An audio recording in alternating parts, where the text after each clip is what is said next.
O is a direct object marker. It is used when a person transits one's power on an object, such as コーヒーを飲む、ピザを食べる。But when we say there's a dog or there's a peach, 犬がいる、桃がある、use が because there's no transfer power. The action naturally occurs. They're called intransitive verbs. When we say the sun rises in English, nobody has any control over the sun. The sun naturally rises by itself. On the other hand, when we say I raise my hand, the verb raise is a transitive. I transfer my power to my hand and raise it by my own will.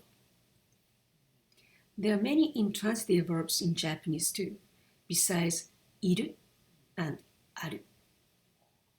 Understand Japanese is 日本語がわかる because わかる is an intransitive verb. There's another way to say I understand Japanese. 日本語を理解する.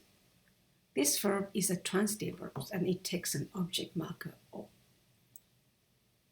Ga often shows the effect of surprise or discovery because ga plus intransitive verb tells us the action occurs naturally without the speaker's involvement.